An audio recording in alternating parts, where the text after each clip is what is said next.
que aconteceu no futebol lá dentro daquela conversa inicial?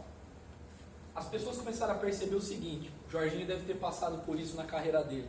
Tá planejado o nosso pico de rendimento para ser lá para a 20ª rodada do campeonato. Nós temos o nosso pico de rendimento planejado para... O preparador físico faz uma planificação, ele faz uma periodização e, em tal período nós vamos atingir o nosso ápice. Nós estamos ainda a 60%, 70% de rendimento. Nós vamos atingir o auge lá na 15ª rodada. E aí os caras começaram a perceber o seguinte: como que eu atinjo o meu auge de rendimento na 15ª rodada se o futebol não é atletismo? Eu não tenho competição a cada 6 meses. Eu não posso me preparar para uma competição daqui a 3 meses. O futebol eu jogo quarta e domingo. Eu não vou estar aqui na 15ª rodada se eu perder os primeiros 3, 4 jogos do campeonato. Então eles começaram a rever a questão das periodizações no futebol. Porque as equipes estão jogando entre 75 e 85 jogos, em um nível mais alto. Algumas um pouco menos, né, do que isso.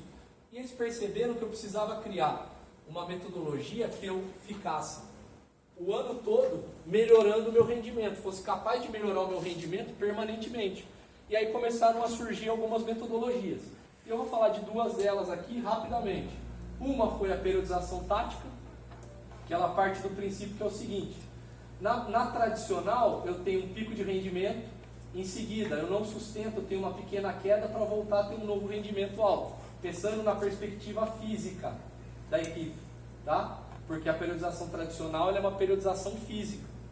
A periodização tática, ela preconiza o seguinte: se eu mexer com as variáveis táticas da equipe e treinar para melhorar as variáveis táticas e o meu modelo, eu vou conseguir ter uma evolução permanente. Por quê? Porque eu faço a minha forma de jogar e se tornando cada vez mais elaborada. Isso vai fazer com que eu tenha um rendimento maior. Zago, Oi? a pergunta é a seguinte, a respeito da periodização tática. A partir de em qual momento você acha ideal você estar revendo conceitos? Porque assim, você tem, né, tudo ali planificado, né? Se você perde 2 jogos, você vai rever isso daí ou não? Porque é como você falou, talvez se eu perder 3, 4 jogos eu não vou estar na 15ª rodada. A periodização tática é o seguinte: eu tenho uma planificação tática baseada naqueles conteúdos que eu quero desenvolver.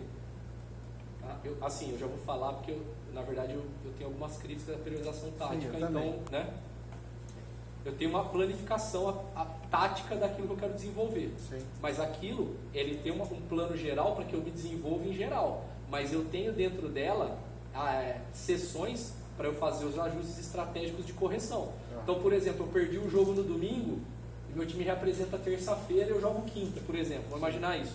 Eu preciso fazer um ajuste estratégico. Eu tive problema com a distância entre as linhas da minha equipe. Achei que a equipe estava muito grande sem a bola.